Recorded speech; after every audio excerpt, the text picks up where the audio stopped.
ॐ विश्वानि देव सवितर्दुरितानि परासुव जदभदरन्तन्न आसुव। ॐ शान्तिः शान्तिः शान्तिः। श्रीगुरुभ्यो नमः। हरिः ॐ। देवगा विद्यापीठना अपना आ विद्यातीर्थમાં આ સંકુલની અંદર વિદ્યાર્થીઓ માટે અને વિશેષ કરીને વિદ્યાર્થિનીઓ માટે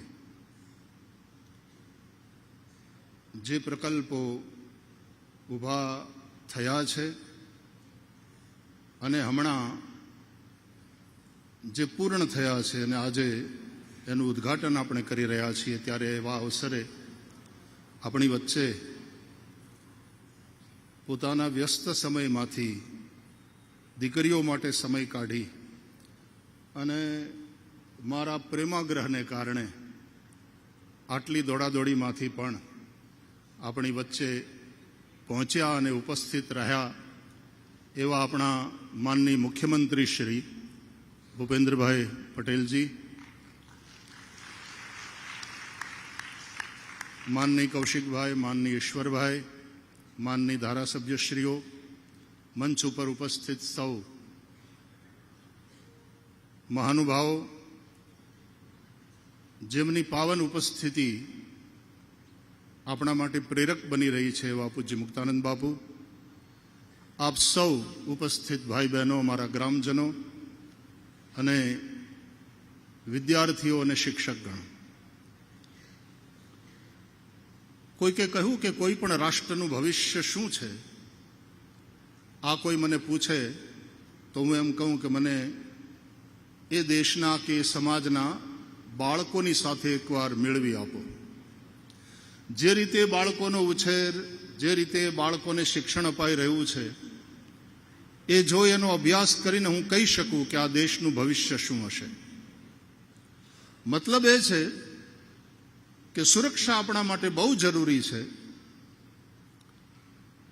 ફિનાન્સ મિનિસ્ટરની ભૂમિકા પણ પોતાનું મહત્વ ધરાવે છે. ગૃહમંત્રીની ભૂમિકા તો વિશેષ મહત્વપૂર્ણ છે જ.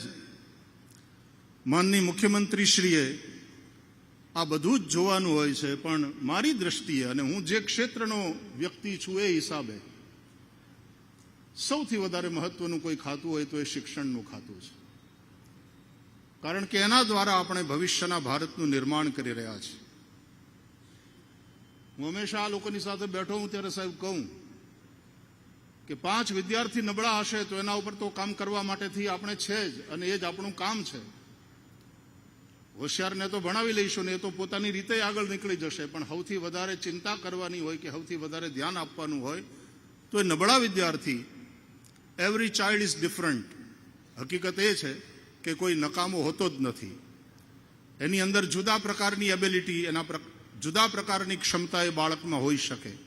શિક્ષણનું કામ એ બાળકની અંદર છુપાયેલી શ્રેષ્ઠ સંભાવનાઓને સુંદર રીતે પ્રગટ કરવાનું છે. 2-5 વિદ્યાર્થી નબળા હશે તો એને આવકારો આપી શકાય, પણ એક શિક્ષક નબળો હોય ત્યારે આખો વર્ગ નબળો.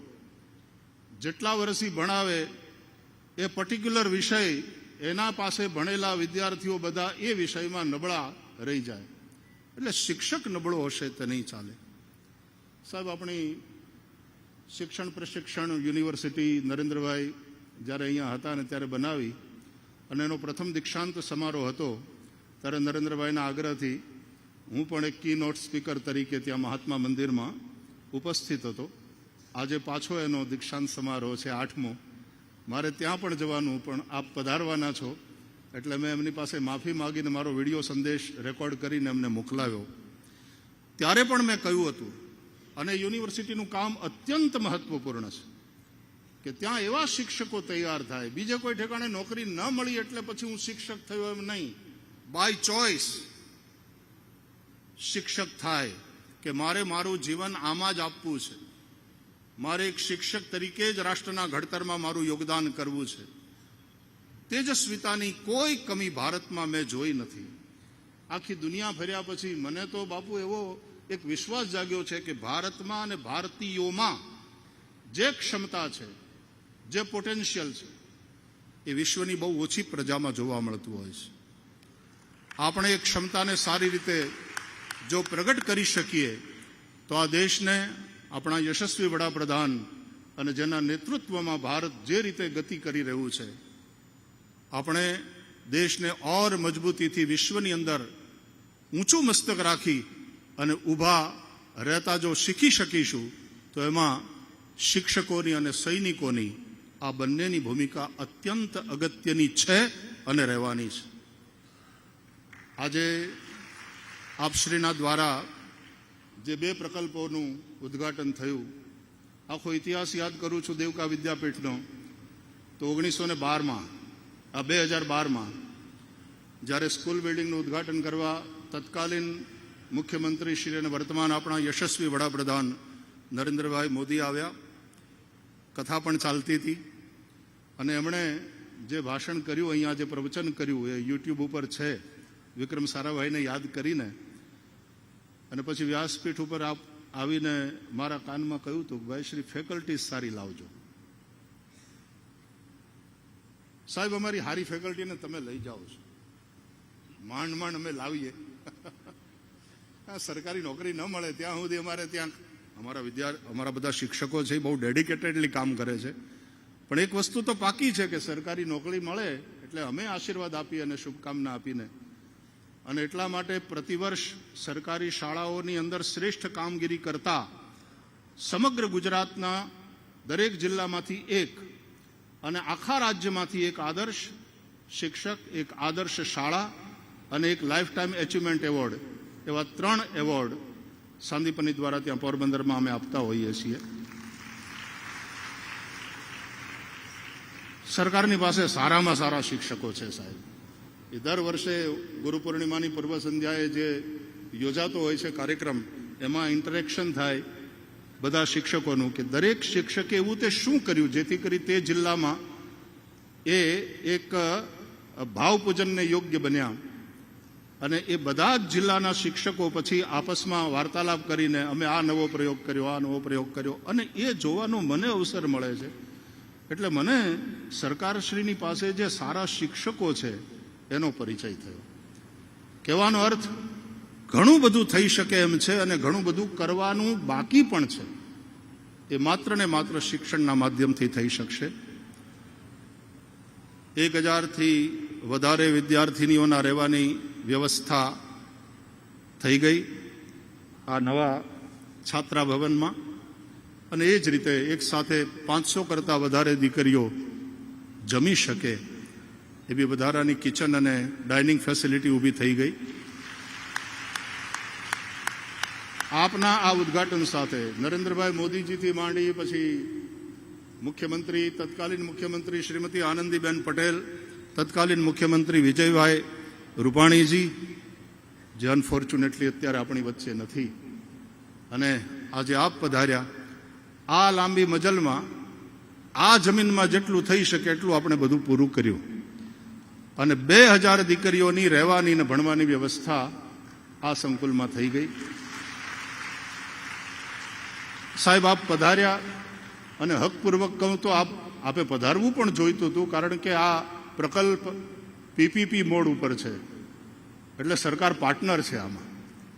એટલા માટે પણ આના ઉદ્ઘાટનમાં આપનું ઉપસ્થિત રહેવું એ જરૂરી હતું. અમારા ભાગની ભૂમિકા અમે અહીંયા પૂરી કરી છે. હવે સંચાલનની નાન તેને જવાબદારી જે અમને સોંપવામાં આવી છે એને સુપેરે કરવાનો અમારો સંપૂર્ણ પ્રયાસ હશે. મને એ વાતનો આનંદ છે કે આવા કંઈ પણ પ્રકલ્પો હોય એટલે પ્રભુ કૃપાથી સેવા કરવાવાળા તુરત આગળ આવતા. મારી કથા તો છે જ, અને ભાગવત ભગવાનનો પ્રસાદ તો એક પૈસો આમાં જાય છે. અને એને કારણે બીજા બધા અનેક મિત્રો, એમાંથી થોડા અહીંયા અમારા ટ્રસ્ટીઓ બેઠા છે અને એ ડોનર્સ પણ છે. જેવા અમે ટ્રસ્ટમાં કંઈ નક્કી કરીએ હવે પછીનો પ્રકલ્પ એ નક્કી થાય, એનો એસ્ટિમેટ તૈયાર થાય એટલે સૌથી પહેલાં અમારા ટ્રસ્ટીઓ એમાં આહુતિ આપે છે. વિદેશના જે ટ્રસ્ટો જે સંસ્થા સાથે સંકળાયેલા છે સંસ્કૃતિ ફાઉન્ડેશન USA અને સંસ્કૃતિ ફાઉન્ડેશન UK, વિદ્યા વિકાસ ચેરિટેબલ ટ્રસ્ટ USA, આ બધી જ સંસ્થાઓનું આમાં ખૂબ યોગદાન છે. અને એ વાત કહેતા મને અગેન ગૌરવનો અનુભવ થાય છે કે આ બંને પ્રકલ્પો અમારા USA અને UKના તત્કાલીન ટ્રસ્ટીશ્રીઓના યોગદાનથી બન્યા છે. દુર્ભાગ્યે આ ડોનેશન એમણે ડિક્લેર કર્યું ત્યારે એ બંને હતા અને અત્યારે અમારા સ્વર્ગીય તનસુખભાઈ ગણાત્રા, જે અમારા ત્યાંના ટ્રેઝરર કમ સેક્રેટરી હતા, એ પણ અમારી વચ્ચે નથી.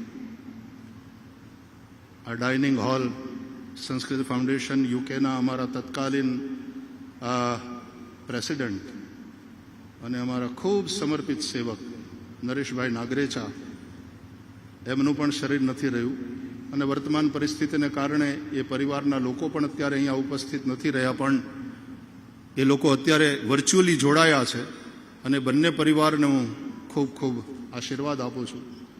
છેલ્લા કેટલાક સમયમાં અમે જે સ્વજનો ગુમાવ્યા એમાં અમારા તાપડિયાજી, જેના કારણે વચ્ચે એકવાર નક્કી થયેલો કાર્યક્રમ અમારે થોડો સ્થગિત કરવો પડ્યો, એ અમારી વચ્ચે નથી. એ અમારા ટ્રેઝરર પણ અને અમારા પૂરા સપોર્ટર પણ હવે એમના સુપુત્ર વિજયભાઈ તાપડિયા સેવામાં સાથે લાગેલા છે. અને આ આખું પછી દેવકાનું કામ હોય, સાપુતારાનું કામ હોય કે પોરબંદરનું, એને પૂરા કમિટમેન્ટ સાથે અને એક દ્રષ્ટિ સાથે આ બધા જ કાર્યોને પૂરું કરનારા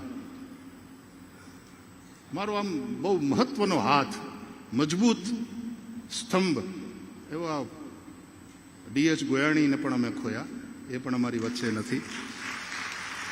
એમને પણ હું આ ક્ષણે યાદ કરી લઉં છું. વધારે કશું કહેવું નથી. મેં સાહેબ કાર્યક્રમ જોયો આપનો, તો હું વિચારતો હતો ગઈકાલે કે અમે કથામાં જઈએ તો કમસે કમ 7 દિવસ એક ગામમાં હોઈએ. સાહેબ 1 દીમાં 7 ગામ કરે છે. જે રીતનો કાર્યક્રમ છે આપનો, ભગવાન આપને શક્તિ આપે અને ગુજરાતને દેશની સાથે સાથે આ રાજ્યને એક રોલ મોડેલ તરીકે જ્યારે પ્રસ્તુત કરી રહ્યા છીએ ત્યારે ખૂબ મોટી જવાબદારી લઈને આપ બેઠા છો. ઈશ્વર આપને યશ આપે, આપને સ્વસ્થ રાખે, આપને સુરક્ષિત રાખે અને થાકવાનું મશીન આપની અંદર છે નહીં. એટલે આપ જે રીતે, અમે તો માત્ર